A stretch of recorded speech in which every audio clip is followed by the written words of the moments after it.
ناظرین، حضرت خواجہ معین الدین چشتی اجمیری رحمۃ اللہ علیہ 14 رجب المرجب 536 ہجری کو جنوبی ایران کے علاقے سیستان کے ایک انتہائی مذہبی گھرانے میں پیدا ہوئے۔ آپ نسلی اعتبار سے صحیح النسب سید تھے اور آپ کا شجرہ عالیہ 12 واسطوں سے امیر المومنین حضرت علی المرتضیٰ شیر خدا رضی اللہ تعالی عنہ سے جا ملتا ہے۔ آپ کے والد گرامی خواجہ غیاث الدین حسین بہت دولت مند تاجر اور با اثر شخص تھے، مگر خواجہ غیاث الدین صاحب ثروت ہونے کے ساتھ ساتھ ایک عابد و زاہد شخص بھی تھے۔ دولت کی فراوانی کے باوجود حضرت خواجہ معین الدین چشتی اجمیری رحمۃ اللہ علیہ بچپن ہی سے ہی بہت قرأت کو سنتے تھے۔ جس زمانے میں آپ کی ولادت ہوئی وہ بڑا پرشوق دور تھا۔ سیستان اور خراسان لوٹ مار کی زد میں تھے، ہر طرف افراتفری کا عالم تھا۔ ملت اسلامیہ میں کئی فرقے پیدا ہو چکے تھے جو بڑی سفاکی اور بے رحمی سے ایک دوسرے کا خون بہا رہے تھے۔ پورے ملک میں قتل و غارت کا بازار گرم کر رکھا تھا۔ آپ اہل خانہ کو لے کر خراسان تشریف لے آئے۔ اس وقت حضرت خواجہ معین الدین چشتی اجمیری رحمۃ اللہ علیہ کی عمر 1 سال تھی۔ خواجہ غیاث الدین صاحب کا خیال تھا کہ انہیں عرض خراسان میں کوئی نہ کوئی گوشہ عافیہ ضرور مل جائے گا، مگر گردش ایام میں جہاں بھی آپ گئے وہاں پر فتنے سر اٹھا رہے تھے۔ 549 ہجری میں یہ خونی سیلاب انسانی سروں سے گزر گیا۔ اس وقت حضرت خواجہ معین الدین چشتی اجمیری رحمۃ اللہ علیہ کی عمر 13 سال تھی۔ حضرت خواجہ معین الدین چشتی اجمیری رحمۃ اللہ علیہ نے انتہائی پرآشوب حالات اور فتنوں سے لڑتے ہوئے پرورش پائی، اور آپ اپنی آنکھوں سے مسلمانوں کے خون کے دریا بہتے دیکھتے رہے۔ کبھی کبھی آپ نہایت طریقہ دامیز لہجے میں اپنے والد ماجد خواجہ غیاث الدین رحمۃ اللہ علیہ سے سوال کرتے کہ بابا، خون مسلم کی یہ ارزانی کب ختم ہوگی؟ تو نو عمر فرزند کا سوال سن کر والد گرامی رونے لگے اور فرماتے، یہ خونی ہوائیں اہل ایمان کے لیے آزمائش ہیں، تمہیں صبر سے کام لیتے ہوئے اچھے وقت کا انتظار کرنا چاہیے۔ پھر ایک دن صبر کی تلقین کرنے والا باپ بھی 551 ہجری کو دنیا سے رخصت ہو گیا۔ اس وقت آپ کی عمر صرف 15 سال تھی۔ آپ رحمت اللہ علیہ اس نازک دور میں ایک شفیق اور مہربان باپ کے سائے عافیت سے محروم ہو چکے تھے۔ والد گرامی کی رحلت پر آپ ہر وقت اداس رہنے لگے۔ ایسے لمحات میں آپ کی والدہ ماجدہ حضرت بی بی نور رحمت اللہ علیہ نے بڑی استقامت کا ثبوت دیا اور بڑے حوصلے کے ساتھ بیٹے کو سمجھایا، اے فرزند، زندگی کے سفر میں ہر مسافر کو تنہائی کی اذیتوں سے گزرنا پڑتا ہے۔ اگر تم ابھی سے اپنی تکلیفوں کا ماتم کرنے بیٹھ گئے تو زندگی کے دشوار گزار راستے کیسے طے کرو گے؟ اٹھو اور پوری توانائی کے ساتھ زندگی کا سفر شروع کرو، ابھی تمہاری منزل بہت دور ہے۔ یہ والد سے محبت کا ثبوت نہیں کہ تم دن رات ان کی یاد میں آنسو بہاتے رہو۔ اولاد کی والدین کے لیے حقیقی محبت یہ ہوتی ہے کہ اپنے ہر عمل سے بزرگوں کی خواب کی تعبیر پیش کریں۔ تمہارے باپ کا ایک ہی خواب تھا کہ ان کا بیٹا علم و فضل میں کمال حاصل کرے، چنانچہ تم اپنی تمام تر صلاحیتیں تعلیم حصول کے لیے صرف کر دینی چاہیے۔ مادر گرامی کی تسلیوں سے حضرت خواجہ معین الدین چشتی اجمیری رحمۃ اللہ علیہ کی طبیعت سنبھل گئی اور آپ زیادہ شوق سے علم حاصل کرنے لگے، مگر سکون اور راحت کی یہ مہلت بھی زیادہ طویل نہ تھی۔ مشکل سے 1 سال ہی گزرا ہوگا کہ آپ کی والدہ حضرت بی بی نور رحمت اللہ علیہ بھی خالق حقیقی سے جا ملی۔ اب حضرت خواجہ معین الدین چشتی اجمیری رحمت اللہ علیہ اس دنیا میں اکیلے رہ گئے تھے۔ والد گرامی کی وفات کے بعد آپ کے حصے میں ایک باغ اور ایک آٹا پیسنے والی چکی آپ کو ورثے میں ملی تھی۔ والدین کی جدائی کے بعد باغبانی کا پیشہ آپ نے اختیار کر دیا تھا۔ درختوں کو خود پانی دیتے، زمین کو ہموار کرتے، پودوں کی دیکھ بھال کرتے، حتیٰ کہ منڈی میں جا کر خود ہی پھل فروخت کرتے تھے۔ آپ کاروبار میں اس قدر محب ہو گئے کہ آپ کا تعلیمی سلسلہ منقطع ہو گیا۔ آپ رحمت اللہ علیہ کو اس کا بڑا افسوس تھا، لیکن یہ بھی ایک ایسی فطری مجبوری تھی کہ جس کا بظاہر کوئی علاج ممکن نہیں تھا۔ آپ اکثر اوقات اپنی اس محرومی پر غور کرتے، جب کوئی حل نظر نہ آتا تو شاید مایوسی کے عالم میں آسمان کی طرف دیکھتے اور رونے لگتے۔ یہ کہ حضور بندے کی ایک خاموش التجا تھی۔ ایک دن حضرت خواجہ معین الدین چشتی اجمیری رحمۃ اللہ علیہ اپنے باغ میں درختوں کو پانی دے رہے تھے کہ ادھر سے مشہور بزرگ حضرت ابراہیم قندوزی رحمۃ اللہ علیہ کا گزر ہوا۔ آپ نے بزرگ کو دیکھا تو دوڑتے ہوئے چلے گئے اور حضرت ابراہیم قندوزی رحمۃ اللہ علیہ کے ہاتھوں کو بوسہ دیا۔ حضرت ابراہیم قندوزی رحمۃ اللہ علیہ ایک نوجوان کے اس جوش عقیدت سے بہت متاثر ہوئے۔ انہوں نے کمال شفقت سے آپ کے سر پر ہاتھ پھیرا اور چند دعائیہ کلمات کہہ کر آگے جانے لگے تو آپ نے حضرت ابراہیم قندوزی رحمۃ اللہ علیہ کا دامن تھام لیا۔ حضرت ابراہیم رحمۃ اللہ علیہ نے محبت بھرے لہجے میں پوچھا، اے نوجوان کیا چاہتے ہو؟ حضرت خواجہ معین الدین چشتی اجمیری رحمۃ اللہ علیہ نے عرض کیا کہ آپ چند لمحے میرے باغ میں اور قیام فرما لیں، کون جانتا ہے کہ یہ سعادت مجھے دوبارہ نصیب ہو یا نہ ہو۔ آپ کا لہجہ اس قدر عقیدت مندانہ تھا کہ حضرت ابراہیم رحمۃ اللہ علیہ نے انکار نہ کیا اور آپ باغ میں بیٹھ گئے۔ پھر چند لمحوں بعد حضرت خواجہ معین الدین چشتی اجمیری رحمۃ اللہ علیہ انگوروں سے بھرے 2 طباق لائے، حضرت ابراہیم رحمۃ اللہ علیہ کے سامنے رکھ دیا اور خود دست بستہ کھڑے ہو گئے۔ اس نو عمری میں سعادت مندی اور عقیدت مندی کا بے مثال مظاہرہ دیکھ کر حضرت ابراہیم قندوزی رحمۃ اللہ علیہ بے حد حیران تھے۔ انہوں نے چند انگور اٹھا کر کھا لیے۔ حضرت ابراہیم رحمۃ اللہ علیہ کے اس عمل سے آپ کے چہرے پر خوشی کا رنگ بھر آیا۔ یہ دیکھ کر حضرت ابراہیم قندوزی رحمۃ اللہ علیہ نے فرمایا، معین الدین بیٹھ جاؤ۔ آپ 2 زانو ہو کر بیٹھ گئے۔ فرزند، تم نے ایک فقیر کی خوب مہمان نوازی کی ہے۔ یہ سرسبز و شاداب درخت، یہ لذیذ پھل، یہ ملکیت و جائیداد، سب کچھ فنا ہو جائے گا۔ آج اگر یہاں بہار کا دورہ ہے تو کل یہاں خزاں بھی آئے گی۔ یہی گردش روز و شب ہے اور یہی نظام قدرت بھی۔ تیرا یہ باغ کبھی تیز آندھیوں میں اجڑ جائے گا، پھر اللہ تعالیٰ تجھے ایک اور باغ عطا فرمائے گا جس کا درخت قیامت تک گرم ہواؤں سے محفوظ رہے گا۔ ان درختوں میں لگے پھلوں کا ذائقہ جو ایک بار چکھ لے گا وہ پھر دنیا کی کسی نعمت کی طرف نظر اٹھا کر بھی نہیں دیکھے گا۔ حضرت ابراہیم قندوزی رحمۃ اللہ علیہ اپنے پیرام میں ہاتھ ڈال کر جیب سے روٹی کا ایک خوش ٹکڑا نکال کر حضرت خواجہ صاحب کی طرف بڑھا دیا اور فرمانے لگے کہ یہ تیری مہمان نوازی کا فقیر کی جانب سے صلہ ہے۔ یہ کہہ کر روٹی کا وہ خشک ٹکڑا حضرت خواجہ معین الدین چشتی اجمیری رحمۃ اللہ علیہ کے منہ میں ڈال دیا، پھر باغ سے نکل کر اپنی منزل کی جانب تیزی سے چل دیے۔ حضرت ابراہیم قندوزی رحمۃ اللہ علیہ کی دی ہوئی روٹی کا ٹکڑا اس قدر سخت اور خشک تھا کہ اس کا چبانا دشوار تھا، مگر آپ نے ایک بزرگ کا تحفہ سمجھ کر وہ روٹی کا ٹکڑا کھا لیا۔ اس ٹکڑے کا حلق سے نیچے اترنا ہی تھا کہ حضرت خواجہ معین الدین چشتی اجمیری رحمۃ اللہ علیہ کی دنیا ہی بدل گئی۔ آپ کو یوں محسوس ہونے لگا جیسا کہ کائنات کی ہر شے فضول ہے۔ دوسرے ہی دن آپ نے اپنی چکی اور باغ فروخت کر دیا اور اس سے حاصل ہونے والی رقم غریبوں اور محتاجوں میں بانٹ دی۔ عزیز و اقارب آپ کی اس حرکت کو دماغی خلل قرار دے رہے تھے، لیکن وہ یہ سمجھنے سے قاصر تھے کہ ذہن و دل سے کسی گوشے سے وہ روشنی کی لکیر پھوٹ رہی ہے جس نے دنیا کے تمام اجالوں کو دھندلا کر کے رکھ دیا ہے۔ بعد ازاں آپ سب اللہ کی راہ میں لٹانے کے بعد تحصیل علم کے لیے خراسان کو خیر آباد کہہ کے سمرقند اور بخارا کا رخ کرنے لگے، جو اس وقت علوم و فنون کا ایک مرکز تصور کیا جاتا تھا۔ یہاں پہلے آپ نے قرآن پاک حفظ کیا، پھر تفسیر، فقہ، حدیث اور دوسرے علوم ظاہری میں مہارت حاصل کی۔ علوم ظاہری کی تکمیل کے بعد آپ نے مرشد کامل کی تلاش میں عراق کا رخ کیا۔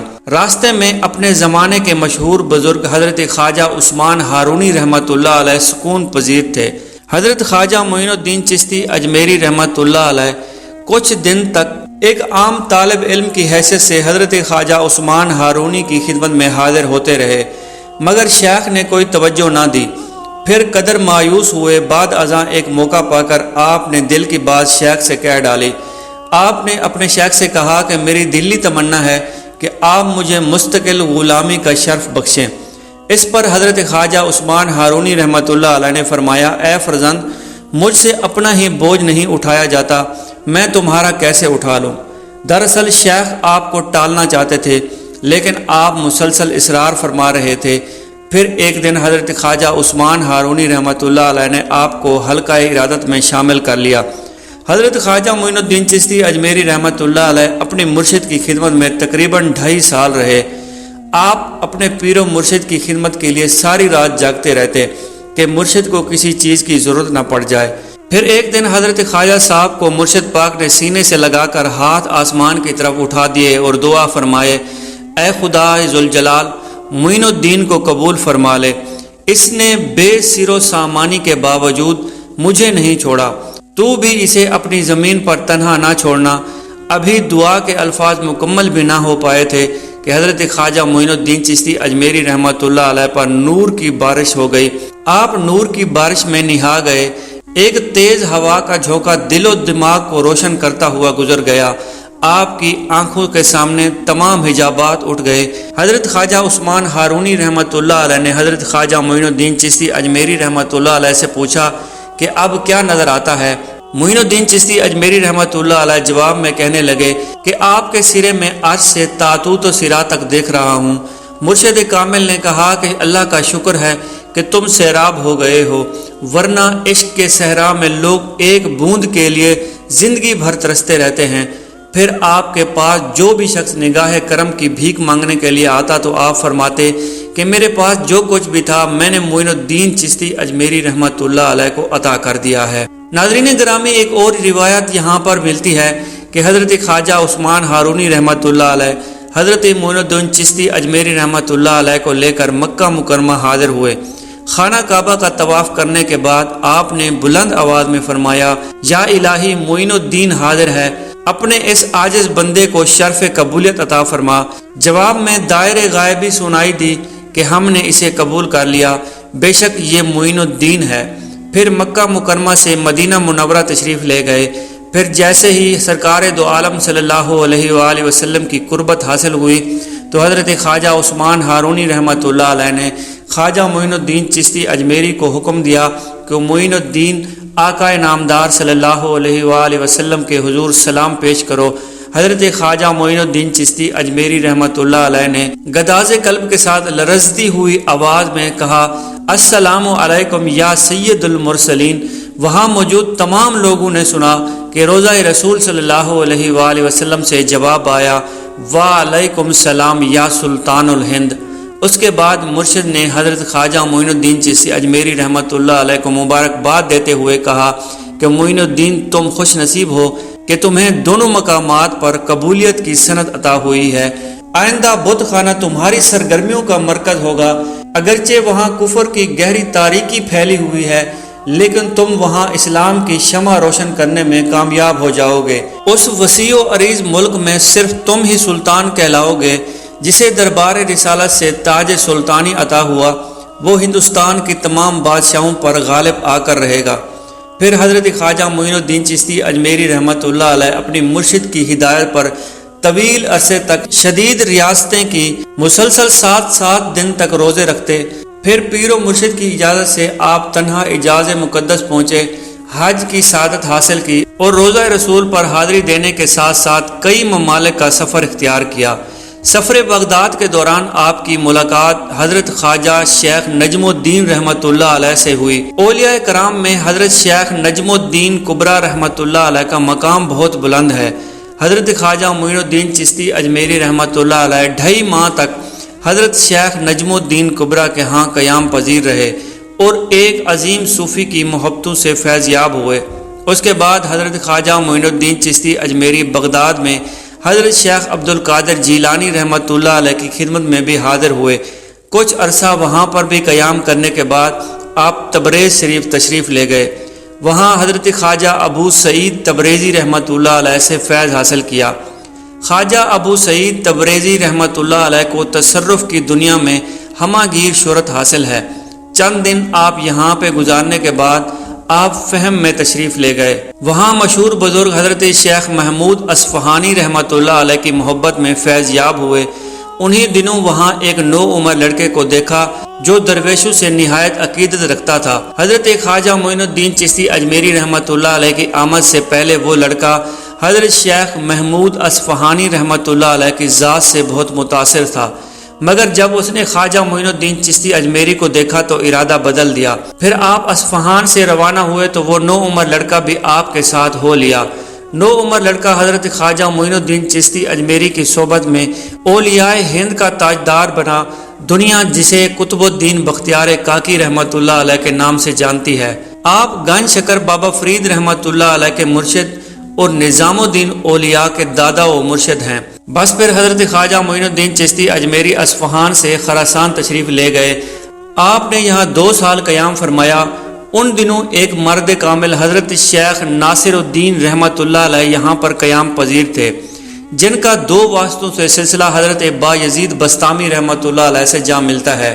چند ماہ آپ نے حضرت خواجہ ناصر الدین رحمۃ اللہ علیہ سے روحانی فیض حاصل کیا، پھر ایک رات کا قصد کیا۔ یہ شہر ایرانی سرحد کے قریب افغانستان میں واقع ہے، جہاں حضرت خواجہ عبداللہ انصاری رحمۃ اللہ علیہ کا مزار مبارک ہے۔ آپ کا یہاں رہنا تھا کہ بہت جلد شہر میں آپ کے چرچے ہونے لگے۔ جب بات حد سے بڑھ گئی اور خلق خدا ہر لمحے حاضری کی وجہ سے وظائف اور عبادت الہی میں فرق پڑنے لگا تو آپ نے ہرات کو خیر آباد کہہ دیا اور سبزوار تشریف لے گئے۔ سبزوار میں آپ کی آمد کو چند دن ہی گزرے تھے کہ مقامی باشندوں کی بہت بڑی تعداد یہاں کے گورنر یادگار محمد کے خلاف درخواست لے کر آپ کی خدمت میں حاضر ہوئی۔ لوگوں نے بتایا کہ مقامی گورنر کے جابرانہ رویے سے لوگ تنگ آ گئے ہیں، لوگ اپنی قبروں میں اترنے لگے ہیں، لیکن حکومتی ظلم و زیادتی کا طوفان تھمنے کا نام نہیں لے رہا۔ لوگوں نے التجا بھرے لہجے میں آپ سے درخواست کی کہ آپ اس ظالم گورنر کے حق میں دعا فرمائیں کہ اللہ تعالیٰ اسے ہدایت دے اور اس کے ظلم سامانیوں سے اہل شہر کو نجات مل جائے۔ آپ نے اہل شہر کی فریاد سنی اور انہیں یقین دلایا کہ خداوند تعالیٰ بہت جلد اس شہر کے رہنے والوں پر رحم فرمائے گا۔ دوسرے دن حضرت خواجہ معین الدین چشتی اجمیری رحمۃ اللہ علیہ گورنر یادگار محمد کے دربار میں تشریف لے گئے۔ محل کے دربار میں پہنچ کر آپ نے دربان سے کہا کہ اپنے حاکم کو خبر دو کہ اسے کوئی درویش معین الدین چشتی اجمیری ملنا چاہتا ہے۔ دربان نے حاکم سبزوار کو اطلاع دی، لیکن یادگار محمد کا غرور اتنا انتہا کو پہنچا ہوا تھا کہ اس نے غضبناک لہجے میں دربان کو جواب دیا کہ میرے پاس کسی ننگے بھوکے فقیر سے ملنے کا وقت نہیں۔ دربان واپس آیا اور جیسے ہی اس نے یادگار محمد کے الفاظ دہرانے کی کوشش کی تو اس کی زبان گنگ ہو گئی۔ دربان نے گھبرا کر حضرت خواجہ معین الدین چشتی اجمیری رحمۃ اللہ علیہ کے مبارک چہرے کی طرف دیکھا۔ اس کی روح کانپنے لگی اور ہاتھ سے تلوار چھوٹ گئی اور زمین پر گر کر وہ بے ہوش ہو گیا۔ حضرت خواجہ معین الدین چشتی اجمیری رحمۃ اللہ علیہ کسی اجازت کے بغیر محل کے دروازے میں داخل ہوئے۔ دوسرے دربان کی نظر پڑی تو وہ بھی آپ کو روکنے کے لیے آگے بڑھا، مگر اس کا بھی وہی حشر ہوا جو پہلے دربان کا حشر ہو چکا تھا۔ پھر محل میں ایک شور سا برپا ہو گیا۔ اس سے پہلے کہ یادگار محمد صورتحال کو سمجھنے کی کوشش کرتا، حضرت خواجہ معین الدین چشتی اجمیری رحمۃ اللہ علیہ اس کے کمرے میں داخل ہو چکے تھے۔ یہاں بیٹھ کر وہ سنگ دل حاکم انسانی تقدیروں کے فیصلے کرتا تھا۔ دربار میں ہلچل سی مچ گئی۔ خواجہ صاحب کے جلال معرفت کا یہ عالم تھا کہ جس پر بھی نظر پڑتی وہ ہوش و حواس کھو بیٹھتا۔ یادگار محمد نے آپ کو دیکھا تو خوف و دہشت سے کانپنے لگا۔ گورنر کے دربار میں حضرت خواجہ معین الدین چشتی اجمیری رحمۃ اللہ علیہ کی بارود آواز گونجی کہ میں وہی بھوکا اور ننگا فقیر ہوں جس سے تو ملنا بھی گوارا نہیں کرتا تھا۔ میں یہاں اس لیے نہیں آیا کہ مجھے بندگان خدا کے خون میں ڈوبی ہوئی چند روٹیوں کی بھیک دے دے یا مخلوق خدا کے جسم کو برہنہ کر کے چند گز ریشمی کپڑا میرے حوالے کر دے۔ میں تو اس لیے آیا ہوں کہ حجت تمام ہو جائے، اس سے پہلے کہ تیرے اقتدار کو زمین نگل جائے۔ حق کی نافرمانیوں سے باز آ جا، جن پر ظلم و ستم ڈھا رہا ہے انہیں ان کی ماؤں نے آزاد پیدا کیا ہے۔ وسعت ہستی پر تیری حیثیت ہی کیا ہے، وسعت ہستی پر تیری حیثیت ہی کیا ہے۔ تجھ سے پہلے بڑے بڑے ستمگر یہاں پر آئے اور اپنی طاقتیں آزما چکے ہیں، انہیں تلاش کر کے وہ آج کہاں ہیں اور کدھر گئے ہیں۔ گورنر کے دربار میں حاضرین مجلس مردوں کی طرح ساکن کھڑے تھے اور یادگار محمد اپنی کرسی سے نیچے اترنا چاہتا تھا، مگر اس کا جسم مفلوج ہو کر رہ گیا تھا۔ حضرت خواجہ معین الدین چشتی اجمیری رحمۃ اللہ علیہ جابر حاکم کے سامنے کلمات حق ادا کر کے واپس جا چکے تھے، لیکن آپ کے الفاظ کی گونج ابھی تک باقی تھی۔ آپ کی باتوں سے ظالم گورنر پر اس قدر اثر ہوا کہ وہ سب کو چھوڑ چھاڑ کر آپ کی خدمت میں حاضر ہو گیا۔ کچھ دن بعد حضرت خواجہ معین الدین چشتی اجمیری رحمۃ اللہ علیہ سبزوار سے شہر شادمان تشریف لائے تو یادگار محمد بھی آپ کے ہمراہ تھا۔ آپ کی خواہش تھی کہ آپ اپنا باقی ماندہ عمر پیر و مرشد کی خدمت میں بسر کریں، مگر پیر و مرشد نے آپ کو حصار شادمان میں لوگوں کی رشد و ہدایت کے لیے مقرر کیا اور خود وہاں سے رخصت ہو کر حضرت خواجہ معین الدین چشتی اجمیری رحمۃ اللہ علیہ بلخ تشریف لائے اور حضرت شیخ احمد خضرویہ رحمۃ اللہ علیہ کی خانگاہ میں قیام فرمایا، جہاں حکیم ضیاء الدین بلخی نے آپ کے ہاتھ پر بیعت کی۔ بلخ کے بعد کچھ عرصے تک آپ نے غزنی میں بھی قیام فرمایا۔ یہاں ایک رات آپ نے خواب میں سرکار دو عالم صلی اللہ علیہ وآلہ وسلم کو دیکھا۔ حضور اکرم صلی اللہ علیہ وآلہ وسلم نے حضرت خواجہ معین الدین چشتی اجمیری رحمۃ اللہ علیہ کو اپنی دعاؤں سے سرفراز کیا اور ہندوستان جانے کی ہدایت فرمائی۔ آپ کو دربار رسالت سے سلطان الہند کا خطاب پہلے ہی مل چکا تھا، لیکن روانگی کا حکم اب ملا تھا۔ آقا نامدار صلی اللہ علیہ وآلہ وسلم کی اجازت کے بعد آپ 586 ہجری کو لاہور تشریف لائے اور سب سے پہلے حضرت داتا گنج بخش رحمۃ اللہ علیہ کا فیض حاصل کرنے کے بعد ملتان چلے گئے۔ یہاں پر آپ نے 5 سال تک قیام کیا اور سنسکریت زبان سیکھی۔ چونکہ آپ ہندو قوم کے سامنے اسلامی تعلیمات پیش کرنے والے تھے، اس لیے مقامی لوگوں کی زبان سیکھنا اور جاننا اشد ضروری تھا۔ ملتان کے بعد دلی قیام پذیر ہوئے۔ یہاں سب سے لاڈلے مرید حضرت خواجہ قطب الدین بختیار کاکی رحمۃ اللہ علیہ کو چھوڑ کر خود اجمیر شریف کے خطہ زمین کو تبلیغ کے لیے مستقل طور پر منتخب فرمایا۔ اس زمانے میں اجمیر کو جہانگیر چراغ جمیز جلو پور کے نام سے پکارا جاتا تھا، لیکن اس وقت اجمیر پر پرتھوی راج چوہان کی حکمرانی تھی۔ خواجہ معین الدین چشتی اجمیری رحمۃ اللہ علیہ نے اجمیر شہر کے نواب میں ایک جھونپڑی بنائی۔ اس جھونپڑے میں نماز کا مصلی، پانی کا برتن اور ایک جوڑا لباس موجود تھا، اور یہی آپ کا کل اثاثہ تھا۔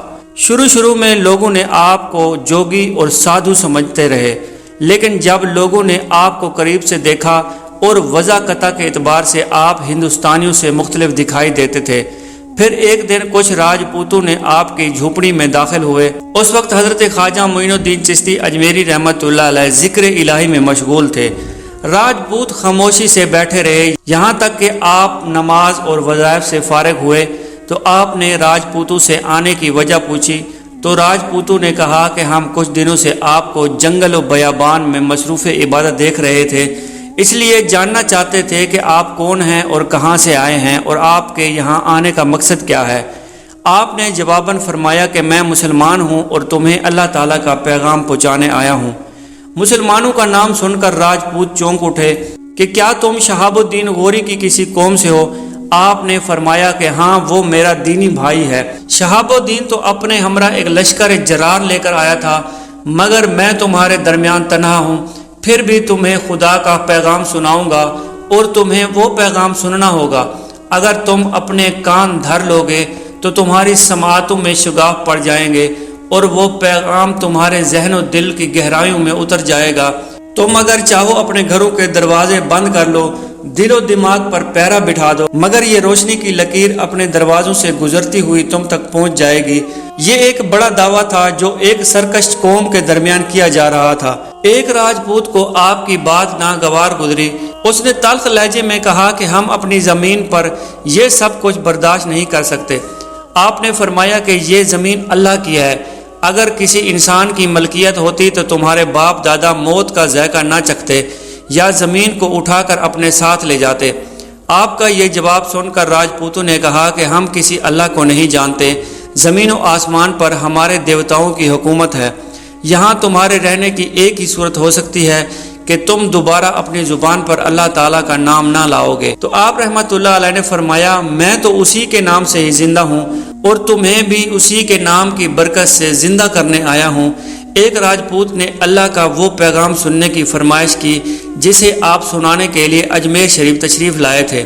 آپ نے سورۃ اخلاص پڑھ کر اس کا ترجمہ سنسکرت زبان میں سنا دیا اور فرمایا کہ اللہ کو سب سے ناپسند یہ ہے کہ تمہارے ہاتھوں سے بنائے ہوئے بتوں کی پرستش کرو۔ مٹی کے جو بت ایک جگہ سے دوسری جگہ خود گردش نہیں کر سکتے، وہ تمہاری مدد کیا کریں گے؟ یوں آپ اجمیر شریف میں پہلی اذان دے چکے تھے۔ حضرت خواجہ معین الدین چشتی اجمیری رحمۃ اللہ علیہ کی زبان سے اپنے بتوں کے خلاف ادا ہونے والے الفاظ سن کر راجپوت غصے میں لال پیلے ہو گئے اور تلواریں بے نیام ہو گئیں۔ وہ آپ کو طے کرنا چاہتے تھے کیونکہ آپ ان کے روبرو ان کے بتوں کی نفی کر چکے تھے۔ حضرت خواجہ معین الدین چشتی اجمیری رحمۃ اللہ علیہ نے پہلی بار جلال بھرے لہجے میں دیکھا تو راجپوتوں کے جسم پر خوف طاری ہو گیا، تلوار ہاتھوں سے چھوٹ گئی۔ پھر وہ لوگ وہاں سے بھاگ کھڑے ہوئے جنہوں نے آج تک میدان جنگ میں اپنی پیٹھ نہیں دکھائی تھی۔ جب شہر میں ایک مسلمان فقیر کی ہیبت کی شہرت سنائی دی تو بڑی تعداد میں راجپوت مسلح ہو کر انتہا پسندی کے ارادے سے آپ کی جھوپڑی میں آ پہنچے۔ اس وقت آپ نماز کی ادائیگی میں مشغول تھے۔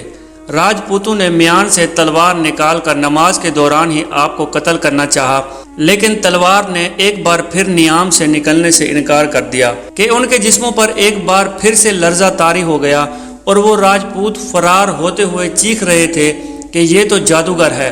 اس کے بعد راجپوتوں کی ایک اور جماعت آپ کی خدمت میں حاضر ہوئی اور آپ کے پیغام کو سنا اور اپنے آباء و اجداد کا مذہب چھوڑ کر ایک ایسے مذہب میں داخل ہو گئے۔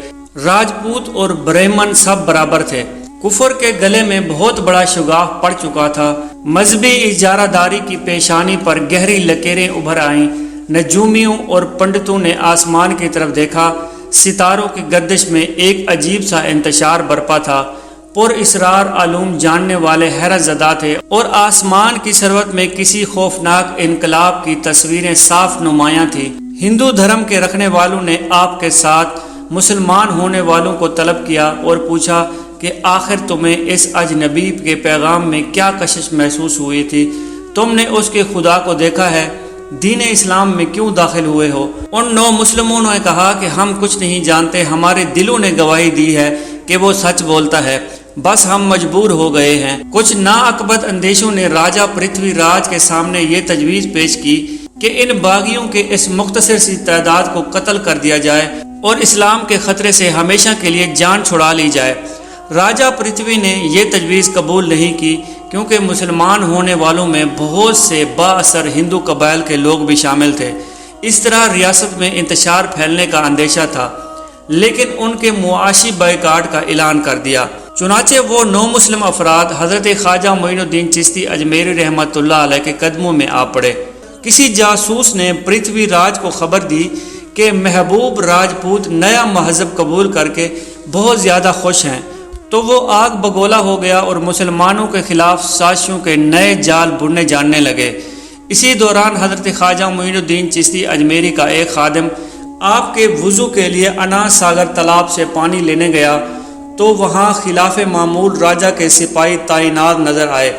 جب خادم نے پانی کا گھڑا بھرنا چاہا تو راجپوت کے سپاہیوں نے سختی سے منع کر دیا اور کہا کہ اب تم یہاں پر موجود پانی کے تالاب کو گندا مت کرو۔ خادم نے کہا کہ پانی تو جانوروں پر بھی بند نہیں کیا جاتا، ہم تو پھر بھی انسان ہیں۔ اس پر راجپوت کے سپاہیوں نے کہا کہ تم حیوانوں سے بھی بدتر ہو۔ خادم نے واپس آ کر پیر و مرشد کو سارا ماجرا سنایا تو آپ نے فرمایا کہ راجپوت سپاہیوں سے کہو کہ ایک مرتبہ ایک پانی کا گھڑا بھرنے دو، آگے ہم کوئی اپنا انتظام کر لیں گے۔ آپ کے حکم پر جب خادم دوبارہ پانی لینے گیا تو راجپوت سپاہیوں نے مذاق اڑاتے ہوئے کہا کہ آج گھڑا بھر لو، اس کے بعد تمہیں یہاں سے پانی لینے کی اجازت نہیں ہوگی۔ چنانچہ خادم نے مرشد کے حکم کے مطابق وہ گھڑا بھر لیا۔ راجپوت سپاہیوں کے ساتھ ساتھ مسلمان خادم پر بھی حیرتوں کے پہاڑ ٹوٹ گئے تھے کہ اناس ساگر کے تالاب کا سارا پانی ایک چھوٹے سے برتن میں سمٹ گیا۔ تالاب کے جس پانی پر راجپوت سپاہی تکبر کر رہے تھے وہ پانی خالی ہو چکا تھا۔ ان سپاہیوں کے نزدیک یہ ایک جادوگری کا عظیم الشان مظاہرہ تھا جسے دیکھ کر راجپوت سپاہی وہاں سے خوف زدہ ہو کر بھاگ کھڑے ہوئے۔ آپ رحمت اللہ علیہ کا خادم بھی لرزتے ہوئے قدموں سے واپس آیا اور کانپتے ہوئے لہجے میں سارا واقعہ سنایا۔ آج اس نے پہلی بار اپنے مرشد کی روحانی طاقت کا احساس ہوا تھا۔ پورے اجمیر شہر میں ہنگامہ برپا تھا۔ اناس ساگر تالاب کے خشک ہونے کی خبر سب کے لیے حیران کن تھی۔ پرتھوی راج مسلمانوں کے بڑھتے ہوئے اثر و رسوخ کی ہر صورت روکنا چاہتا تھا۔ چنانچہ اس کے مشیروں نے اسے مشورہ دیا کہ اس مسلمان فقیر کا مقابلہ ہندو جادوگر ہی کر سکتے ہیں، لیکن اس سے پہلے کہ اجمیر کے چند معززین اناس ساگر تالاب کے سابقہ پوزیشن بحال کرنے کی درخواست لے کر آئے، آپ کی خدمت میں حاضر ہوئے اور عرض کیا کہ اگر تالاب کا پانی اسی طرح خشک رہا تو بہت سارے انسان پانی کے بغیر مر جائیں گے۔ چنانچہ معین الدین چشتی اجمیری رحمۃ اللہ علیہ نے اسلام کی رواداری اور صلہ رحمی کا مظاہرہ کرتے ہوئے فرمایا کہ یہ تو حق کے نافرمانوں کے لیے ایک چھوٹی سی جھلک تھی، ورنہ ہمارا مہذب کسی کتے کو بھی پیاس سے تڑپتا ہوا نہیں دیکھ سکتا۔ یہ فرما کر آپ نے اپنے خادم کو حکم دیا کہ برتن کا سارا پانی تالاب میں واپس اڈیل دیا جائے۔ آپ نے راجپوت قوم کے نمائندوں کو دوبارہ فرمایا کہ قدرت بار بار سرکشوں کو مہلت نہیں دیا کرتی، اس سے پہلے کہ تمہارے آباء و اجداد پر زمین تنگ ہو جائے بت پرستی چھوڑ دو اور اللہ تعالیٰ کی وحدانیت پر ایمان لے آؤ، ورنہ دوزخ کی دہکتی ہوئی آگ کے لیے تیار ہو جاؤ۔ آپ کے ارشادات سن کر بظاہر تو وہ نگاہیں نیچی کر کے خاموش کھڑے رہے، لیکن ان کے دل میں نفرتیں کچھ اور بڑھ گئی تھیں اور ان کے سینوں میں سازشوں اور انتقام کی آگ بھڑک اٹھی۔ جب گھڑے کا پانی آپ کے حکم میں تالاب میں ڈالا گیا تو لوگ دیکھ کر حیران تھے کہ تالاب ایک بار پھر سے پانی سے بھر گیا تھا۔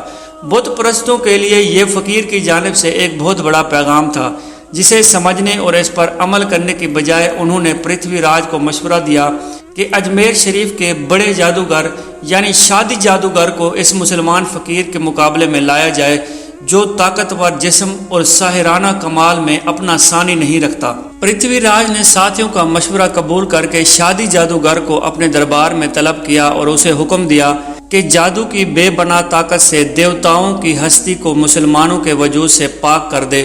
مہاراج کی طرف سے حکم ملتے ہی شادی جادوگر نے مسلمان فقیر حضرت خواجہ معین الدین چشتی اجمیری رحمۃ اللہ علیہ کی طاقت کا اندازہ کرنے کی کوشش کی اور اس نتیجے پر پہنچا کہ آسانی کے ساتھ اسے شکست نہیں دی جا سکتی۔ اس نے اپنی ذات کے سارے شیاطین کو فقیر مسلمان کے مقابلے کی تیاری کرنے میں لگا دیا۔ اس نے اپنے چیلوں کو نئے نئے منتر سکھائے اور ساحروں کی فوج لے کر حضرت خواجہ معین الدین چشتی اجمیری کی طرف بڑھا۔ جیسے ہی جادوگروں کی یہ جماعت حق پرستوں کے قریب پہنچی تو وہ حلقہ اسلام میں داخل ہونے والے نئے مسلمانوں کو گھیر لیا۔ انہوں نے آپ کو جادوگروں کی آغاز سے آگاہ کیا۔ حضرت خواجہ معین الدین چشتی اجمیری رحمۃ اللہ علیہ یہ کہہ کر دوبارہ اپنی نماز میں مشغول ہو گئے، پہلے کی طرح اب بھی ناکامی ان کا مقدر ہے۔ جادوگروں کی یہ جماعت اپنے منتر پڑھتے پڑھتے اچانک ایک جگہ ٹھہر گئی۔ جب شادی جادوگر نے انہیں آگے بڑھنے کا حکم دیا تو انہوں نے صاف جواب دے دیا کہ ہم میں آگے بڑھنے کی طاقت نہیں ہے۔ شادی جادوگر اپنے منتر پڑھتا ہوا آگے بڑھا اور اس کی آنکھیں آگ برسا رہی تھیں، منہ سے بھڑکتے ہوئے شعلے نگر رہے تھے۔ یہ ایک خوفناک منظر تھا۔ وہ بلند آواز میں کہہ رہا تھا کہ مسلمان سن لیں کہ ان کی موت کا وقت قریب آ چکا ہے، کیونکہ میری شکتی دیوتاؤں کے دشمن کو ہلاک کر ڈالے گی۔ یہ کہہ کر اس نے تھوڑا ہی فاصلہ طے کیا تھا کہ اس کی زبان بند ہو گئی۔ اچانک اس کی زبان سے رحیم رحیم کے الفاظ نکلنے لگے۔ جب شادی جادوگر کے چیلوں نے اپنے گرو کا یہ حال دیکھا تو وہ غصے سے بے قابو ہو گئے اور شدید غصے کے عالم میں اپنے ہی گرو کے خلاف نازیبا الفاظ کہنے لگے۔ شادی جادوگر ان کی تاب نہ لا سکا اور آگے بڑھنے کی بجائے اپنے ساتھیوں کی طرف لپکا اور اپنے ہی چہروں پر پتھر برسانے لگا۔ اس طرح شادی جادوگر نے اپنے کئی چیلوں کو پتھر مار کر ہلاک کر دیا۔ جو باقی بچے تھے وہ فرار ہو گئے۔ شادی جادوگر کا جنون بڑھتا جا رہا تھا۔ حضرت خواجہ معین الدین چشتی اجمیری رحمۃ اللہ علیہ اس بگڑتی صورتحال میں خادم کے ہاتھ میں پانی کا ایک پیالہ بھر کر بھیجا۔ جیسے ہی شادی جادوگر نے پیالے کا پانی پیا تو کفار کی ساری تاریکیاں دل و دماغ سے جاتی رہیں اور بڑے عقیدت مندانہ انداز میں حضرت خواجہ کے قدموں میں بیٹھ گیا۔ اس طرح خدا پرستوں کے صف میں ایک اور کلمہ گو کا اضافہ ہو گیا۔ جب یہ خبر پرتھوی راج تک پہنچی تو وہ قہر آلود لہجے میں اپنے مشیروں سے مخاطب ہوا کہ میں آخر کب تک اس آفت نہگانی کو برداشت کروں گا؟ فوج کو تیاری کا حکم دو اور اس سر زمین سے مٹھی بھر مسلمانوں کا نام و نشان مٹا دو۔ مشیروں نے کہا کہ ابھی چند مسلمانوں کے خلاف اتنی بڑی فوج کی ضرورت نہیں، ابھی جوگی جاپال زندہ ہے۔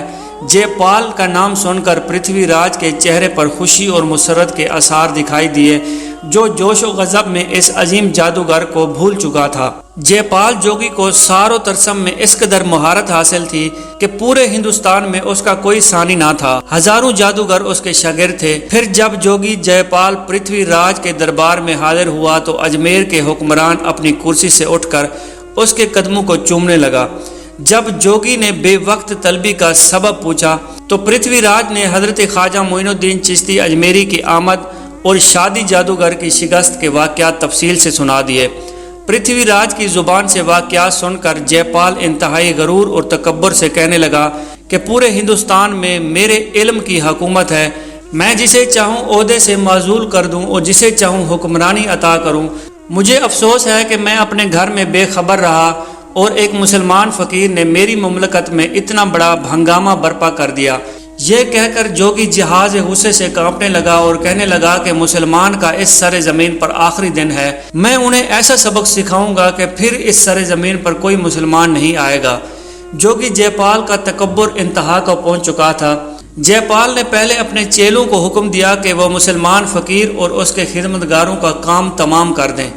پھر اجمیر شریف کے پہاڑیوں سے آگ کے شعلے بلند ہوئے اور تیزی سے اس طرف بڑھنے لگے، جس طرح حضرت خواجہ معین الدین چشتی اجمیری رحمۃ اللہ علیہ قیام پذیر تھے، لیکن جادوگر کے سارے پیدا ہونے والی آگ آپ کے آستانے سے کچھ دیر پہلے ہی بجھ گئی تھی۔ پھر جادوگر نے جادو سے سانپ پیدا کیے جو پھن اٹھائے مسلمانوں کی طرف بڑھنے لگے، لیکن کچھ دیر بعد یہ سانپ بھی زمین میں اپنا سر دھسا کر غائب ہو گئے۔ جادو کے دونوں خوفناک ترین مظاہروں کی ناکامی کے بعد چیلو نے گرو کے سامنے اعتراف شکست کر لیا، جس پر جے پال جوگی بڑا ہی غضبناک ہوا اور اکیلا آپ کے آستانے کی طرف بڑھنے لگا اور آپ رحمت اللہ علیہ کے بالکل قریب آ کر کہنے لگا کہ میں جوگی جے پال ہوں، ہندوستان کے تمام دریاؤں، پہاڑوں، جنگلوں اور شہروں پر میرے جادو کی حکومت ہے۔ اس سے پہلے کہ میں تم پر آسمانی قہر بن کر نازل ہو جاؤں، بہتر ہے کہ تم لوگ یہاں سے چلے جاؤ۔ میں تمہیں فرار ہونے کے لیے راستہ دینے کو تیار ہوں اور اب تک سر زمین اجمیر میں جتنے ہنگامے اور فتنے برپا ہوئے ان سب کا حساب طلب نہیں کروں گا۔ آپ رحمت اللہ علیہ نے جوگی کو مخاطب کرتے ہوئے فرمایا کہ ہم یہاں سے جانے کے لیے نہیں آئے، اللہ تعالیٰ ہی بہتر جانتا ہے کہ آسمانی قہر کس پر نازل ہوتا ہے۔ اس پر جوگی جے پال بہت غصے سے بھڑک اٹھا، اس نے اپنے ہاتھ کو فضا میں جنبش دی اور یکا یک ایک رسی برآمد ہوئی جس کا ایک سرا زمین پر اور دوسرا سرا تا حد نظر آسمان کی وسطوں میں گم تھا۔ اسی اثنا میں جے پال نے اسی رسی پر آسمان کی جانب چڑھنا شروع کر دیا۔ جب آسمان کی طرف تھوڑا سا فاصلہ طے کیا تو آپ نے اپنی جوتی کو فضا میں اچھالا جو جوگی جے پال کے سر پر لگنے لگی، جس پر وہ جوگی چیختا چلاتا ہوا زمین پر آ گرا اور آپ کے قدموں سے آ کر لپٹ کر مسلمان ہو گیا۔ حضرت خواجہ معین الدین چشتی اجمیری رحمۃ اللہ علیہ نے آپ کا نام عبداللہ صحرائی رکھا، جنہوں نے اپنے مرشد کے حوالے سے بہت شہرت پائی۔ اسی طرح ہندوستان کی ناقابل شکست طاغوتی طاقتیں صرف ایک ہی جنبش میں آپ نے مسخر کر لی۔ پھر جے پال جوگی کے مسلمان ہونے کی خبریں راج پال تک پہنچیں تو وہ آگ بگولا ہو گیا اور حضرت خواجہ معین الدین چشتی رحمۃ اللہ علیہ کی دہشت اس پر طاری ہو گئی۔ انہی دنوں ایک بوڑھے مذہبی پیشوا نے پرتھوی راج کو اس کی ماں کی نصیحت یاد دلائی جو اپنے وقت کی ماہر نجوم تھی۔ پرتھوی راج کی ماں نے حضرت خواجہ معین الدین چشتی اجمیری رحمۃ اللہ علیہ کی اجمیر آمد سے پہلے ایک خواب دیکھا تھا جس میں ایک مرد نے قیامت کی خبر دی۔ صبح جب وہ بیدار ہوئی تو اس نے پرتھوی راج کو قریب بلا کر بڑی محبت سے کہا کہ ان قریب اس علاقے میں ایک بزرگ آئے گا جس کی ریاضت سے متاثر ہو کر بے شمار لوگ اپنے باپ دادا کا درم چھوڑ کر نیا مہذب اختیار کر لیں گے۔ تو بھی اس بزرگ کی باتوں کو غور سے سننا اور اگر دل مانے تو نئے مہذب میں داخل ہو جانا، اگر ایسا نہ کر سکو تو خاموش رہنا۔ اگر تم نے راستے کی دیوار بننا چاہا تو انجام بہت بھیانک ہوگا۔ پرتھوی راج نے اپنی ماں کے خواب کو ایک بہیمہ قرار دیا۔ جب بیٹے نے ماں کی نصیحت پر کان نہ دھرا تو اس نے دربار کے چند وفادار مشیروں کو کہا کہ اگر میرے مرنے کے بعد وہ بزرگ آئے تو اس سے ادب و احترام سے پیش آنا۔ پھر ایک دن حضرت خواجہ معین الدین چشتی اجمیری رحمۃ اللہ علیہ کی ایک عقیدت مند نے ایک دودھ والی کو آواز دی، دودھ خریدنے کی جستجو کی اور دودھ میں انگلی ڈال کر اس کی کوالٹی چیک کرنا چاہی تو گوالن چیختی چلاتی ہوئی پرتھوی راج کے دربار میں جا پہنچی اور واہ ویلا کرنے لگی کہ آپ کے لائے جانے والے دودھ کو ایک مسلمان نے پلید کر دیا ہے، جس پر راجہ بہت مضطرب ہوا اور سپاہیوں کو اس مسلمان عقیدت مند کو گرفتار کرنے کے لیے بھیج دیا۔ جب سپاہی مسلمان کو گرفتار کر کے دربار میں لائے تو دربار میں سکوت مرگ طاری تھا۔ آج پہلی مرتبہ راجہ آپ رحمت اللہ علیہ کے عقیدت مند کو اپنے قریب سے دیکھ رہا تھا۔ پرتھوی راج نے اس کی انگلی کاٹنے کا حکم دیا جو دودھ میں ڈالی گئی تھی۔ جب وہ انگلی کاٹی گئی تو خون کی ایک دھار سر زمین اجمیر پر بہہ نکلی تھی، جو راجہ نے اپنی حکومت کے لیے نیک شگن تصور کیا۔ کٹی ہوئی انگلی اٹھا کر وہ جب مسلمان حضرت خواجہ معین الدین چشتی اجمیری کی خدمت میں حاضر ہوئے تو آپ نے چند قرآنی آیات تلاوت فرمائیں۔ پھر آپ فرمانے لگے، روشن علی تم اپنی کٹی ہوئی انگلی زمین میں دفن کر دو، اس کے ساتھ ہی پرتھوی راج کی حکومت پر مٹی ڈال دو، اور فرمانے لگے کہ پرتھوی راج میں نے تمہیں زندہ حالت میں لشکر اسلام کے حوالے کیا۔ جب یہ خبر پرتھوی راج تک پہنچی تو وہ کہہ مار کر ہنسنے لگا کہ مجھے گرفتار کرنے کے لیے لشکر اسلام کہاں سے آئے گا؟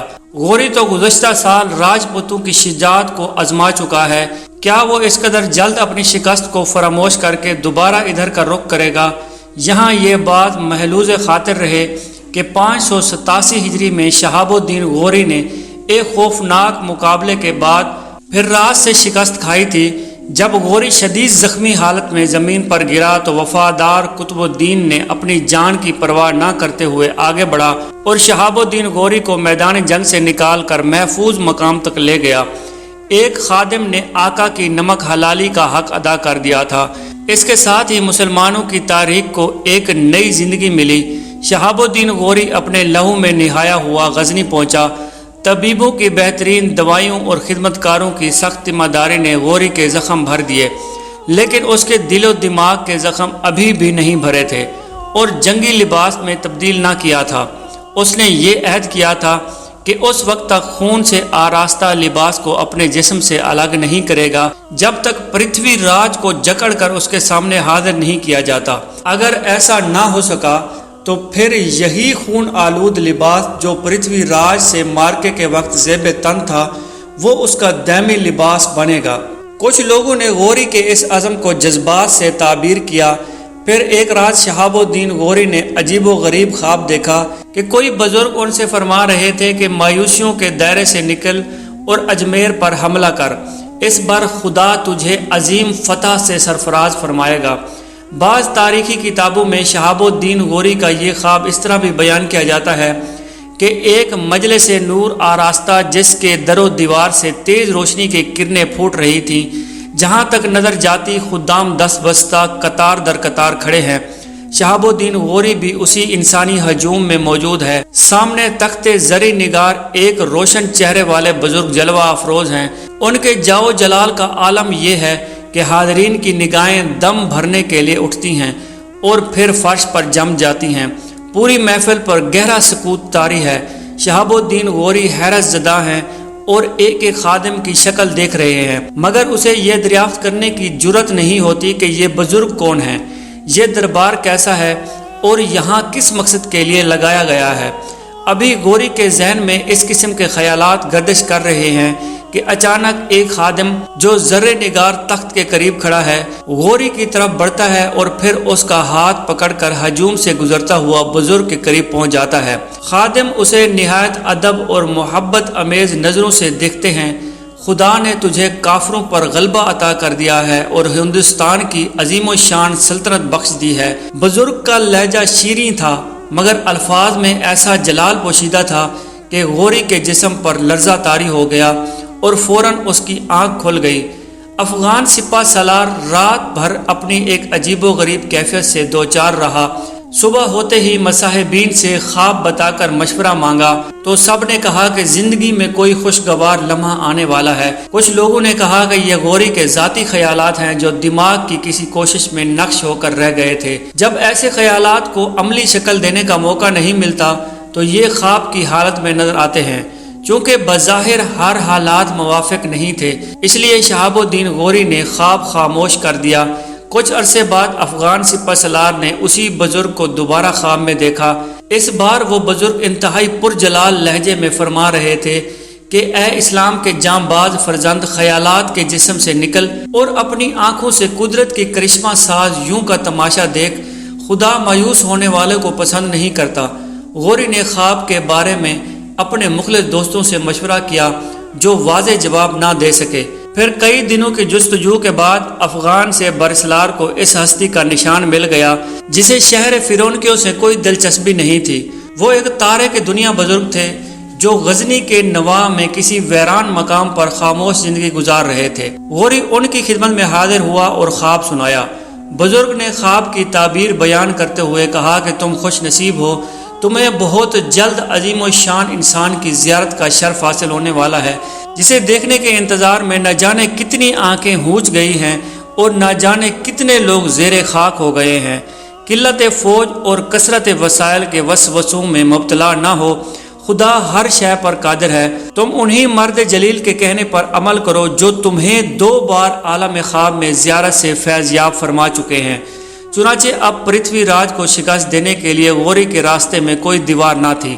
شہاب الدین غوری نے اپنے بدن پر چپکے ہوئے خون اور غلیظ و کشیف کپڑے کو دیکھا اور اپنے ساتھیوں سے مخاطب ہوا، میرا خدا اس بات پر قادر ہے کہ وہ اپنے ایک گناہگار بندے کے جسم پر ذلت و شکست کی فرسودہ لباس کو اتار کر فتح کی خلعت پہنائے گا۔ اس کے بعد 598 ہجری میں شہاب الدین غوری 1,60,000 سپاہیوں پر مشتمل لشکر اسلام لے کر غزنی سے ہندوستان کے لیے روانہ ہوا۔ راستے میں ایک بوڑھا غوری کی خدمت میں حاضر ہوا اور دریافت کیا کہ سپہ سالار، ہمیں معلوم نہیں کہ جہاں پناہ کا ارادہ کس طرف یلغار کرنے کا ہے۔ شہاب الدین غوری نے بڑے تلخ لہجے میں فرمایا کہ تجھے معلوم نہیں کہ جس دن سے میں نے پرتھوی راج سے شکست کھائی ہے اس روز سے میں نے اپنی بیوی کا منہ نہیں دیکھا اور نہ ہی خون آلود لباس تبدیل کیا ہے۔ پھر لاہور پہنچ کر شہاب الدین غوری نے اپنے ایک معتمد امیر رقم الدین حمزہ کو ایک پیغام دے کر اجمیر روانہ کیا۔ رقم الدین حمزہ نے اجمیر کے دربار میں پرتھوی راج کے روپ میں شہاب الدین غوری کا فرمان پڑھ کر سنایا۔ مسلمانوں کا طریقہ یہ ہے کہ وہ جب کفر کی ہستیوں کا رخ کرتے ہیں تو سب سے پہلے اللہ اور اس کے رسول کا پیغام سناتے ہیں تاکہ بے خبر اور نافرمان لوگوں کے لیے حجت قائم ہو جائے۔ اگر تم اسلام قبول کر لو تو میں تمہارا پچھلا گناہ معاف کرتا ہوں اور تیرے اور میرے درمیان کوئی جھگڑا باقی نہیں ہو سکتا کہ ایک مسلمان کی حیثیت سے اجمیر اور دلی پر تیرا ہی اقتدار قائم رہے اور آخرت کی نعمتیں بھی تجھے میسر آ جائیں۔ پرتھوی راج شہاب الدین غوری کا پیغام سن کر بھڑک اٹھا اور کہنے لگا، حیرت ہے، غوری اتنی جلدی اپنی شکست کو بھول کر مجھے مذہب اسلام کی لوری سنا رہا ہے۔ قاصد سے مخاطب ہو کر پرتھوی راج نے کہا کہ شہاب الدین غوری سے کہو کہ اول و آخر راجپوت ہوں اور ایک راجپوت تلوار کے جھنکار کے سوا کوئی آواز نہیں سنتا۔ پھر تمام ہندو مہاراجوں کے تعاون سے 4 لاکھ کا لشکر لے کر شہاب الدین غوری کے مقابل کھڑا ہوا۔ بڑے گھمسان کا رنگ پڑا، آسمانی فیصلہ زمین پر نازل ہو گیا اور پرتھوی راج کو شکست کا سامنا کرنا پڑا۔ پرتھوی راج اس ارادے سے میدان جنگ سے بھاگ رہا تھا کہ دلی پہنچ کر پھر راجپوتوں کی بکھری ہوئی قوت کو سمیٹنے کی کوشش کرے گا، لیکن اس کی یہ خام خیالی تھی جب مقررہ مہلت ختم ہو جاتی ہے تو سارے جن و انس مل کر اس وقت معلومات میں کوئی کمی یا اضافہ نہیں کر سکتے۔ پرتھوی راج نے ابھی تھوڑا ہی فاصلہ طے کیا تھا کہ غوری کے ایک دستے نے دریائے سرسوتی کے کنارے پر اسے پکڑ لیا۔ معمولی مزاحمت کے بعد پرتھوی راج کو زندہ گرفتار کر لیا گیا۔ پرتھوی راج کو بے دست و بیا دیکھ کر شہاب الدین غوری نے کہا کہ بے شک زمین و آسمان میں جو کچھ ہے وہ خدا کے لیے ہے، اگر وہ اسی کو سر بلندی کرنا چاہے تو پھر کائنات کی تمام طاقتیں مل کر بھی اسے پست نہیں کر سکتی۔ یہ اللہ رب العزت کے ہاں غوری کا عز و انصاف تھا۔ پھر غوری نے بتوں کی اس سر زمین پر خدا کے حضور سجدہ شکر ادا کیا۔ کچھ سپاہیوں نے شہاب الدین غوری کو خبر دی کہ یہاں ایک مسلمان بزرگ بھی گوشہ نشین ہے۔ اجمیر جیسے ہی بت کدے میں مسلمان بزرگ کی موجودگی غوری کے لیے حیران کن تھی۔ یہ سنتے ہی اس کے مضطرب قدم خواجہ معین الدین چشتی اجمیری رحمۃ اللہ علیہ کی بارگاہ کی طرف بڑھے تمام مسلمان سردار بھی اس کے ہمراہ تھے۔ فاتح ہند نے اس درویش کی طرف نظر اٹھا کر دیکھا جو بہت دنوں میں صحرائے باطل میں تنہا اذان دے رہا تھا۔ غوری کی آنکھیں جمال معرفت کی تاب نہ لا سکیں اور بے اختیار اللہ تعالیٰ کو سجدہ ریز ہو گیا۔ پھر کئی ماہ بعد خواب کا عکس تازہ ہوا۔ جس بزرگ ہستی نے عالم خواب میں شہاب الدین غوری کو اجمیر پر حملے کا حکم دیا تھا وہ خواجہ معین الدین چشتی اجمیری رحمۃ اللہ علیہ تھے۔ افغان سپہ سالار جوش عقیدت میں آگے بڑھا اور اپنی دستار فضیلت حضرت خواجہ کے قدموں میں ڈال دی۔